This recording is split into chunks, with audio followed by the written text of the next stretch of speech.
النبي صلى الله عليه وسلم: لو كان لابن آدم واديا من ذهب لأحب أن يكون له ثانيا ولا يملأ فاه إلا التراب ويتوب الله على من تاب۔ اگر آدمی کے پاس سونے سے بھرا ہوا ایک میدان ہو تو وہ چاہے گا کہ اس کے لیے سونے سے بھرا ہوا دوسرا میدان ہو،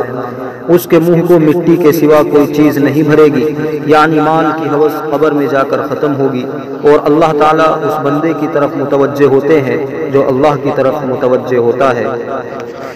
وعن زينب امرأة عبد الله رضي الله تعالى عنها قالت: خطبنا رسول الله صلى الله عليه وسلم فقال: يا معشر النساء تصدقنا ولو من حليكن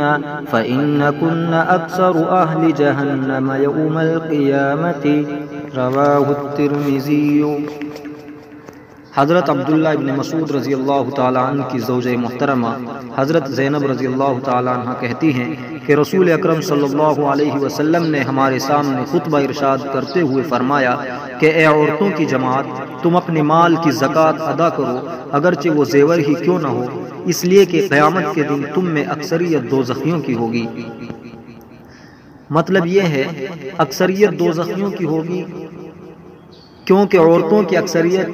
دنیا اور دنیا کی چیزوں کی محبت میں گرفتار ہوتی ہے، جس کی وجہ سے نہ صرف یہ کہ زکوٰۃ کی ادائیگی نہیں ہوتی بلکہ اللہ کی راہ میں اپنا مال خرچ کرنے کا ان میں جذبہ بھی نہیں ہوتا، اس لیے عورتوں کی اکثریت کو دوزخی فرمایا گیا ہے۔ چنانچہ عورتوں کو آگاہ فرمایا گیا کہ اگر تم دوزخ کی ہولناکیوں سے بچنا چاہتی ہو تو دنیا کی محبت اور دنیاوی عیش و عشرت کی تم و عرض سے باز آ جاؤ۔ اللہ تعالیٰ نے تمہیں جس قدر مال دیا ہے اس پر قناعت کرو اور اس میں سے زکوٰۃ و صدقہ نکالتی رہو تاکہ قیامت کے دن اللہ تعالیٰ کی رحمت تمہارے ساتھ ہو اور تم دوزخ میں جانے سے بچ جاؤ۔ عورتوں کے سمرۃ رضی اللہ تعالی عنہ ان النبی صلی اللہ علیہ وسلم قال: البسوا الثياب البيض فإنها أطهر وأطيب وكفنوا فيها موتاكم۔ حضرت سمورہ رضی اللہ تعالیٰ عنہ سے روایت ہے کہ نبی کریم صلی اللہ علیہ وسلم نے فرمایا: سفید کپڑے پہنا کرو کیونکہ سفید کپڑے بہت پاک اور زیادہ پاکیزہ و خوشتر ہوتے ہیں، اسی طرح اپنے مردوں کو کفن بھی سفید کپڑوں کا دو۔ سفید کپڑے کو بہت پاک تو اس اعتبار سے کہا گیا ہے کہ سفید کپڑا چونکہ جلد میلا ہو جاتا ہے اس لیے وہ بار بار اور بہت دھویا جاتا ہے۔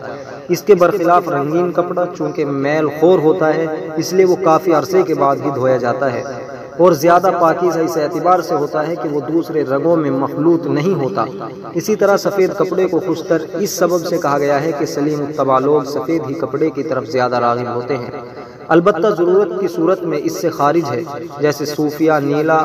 اور یا کسی اور رنگ کے کپڑے کو اس ضرورت کی بنا پر اختیار کرتے ہیں کہ وہ سفید کپڑے کو بار بار دھوئے رہنے پر قادر نہیں ہوتے۔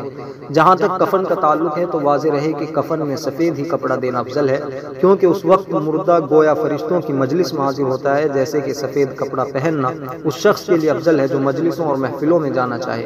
مثلا جمعہ یا جماعت کے لیے مسجد میں، اور علماء و اولیاء اللہ کی ملاقات کے لیے ان کی خدمت میں حاضر ہو۔ لیکن بعض حضرات نے کہا کہ عید میں وہ کپڑا پہننا افضل ہے جو زیادہ قیمتی ہو تاکہ اللہ کی عطا کی ہوئی نعمت کا زیادہ سے زیادہ اظہار ہو سکے۔ چنانچہ اس کی تائید اس روایت سے بھی ہوتی ہے جس میں منقول ہے کہ حضرت صلی اللہ علیہ وسلم عیدین اور جمعے میں سرخ دھاریوں والی چادر اوڑھتے تھے۔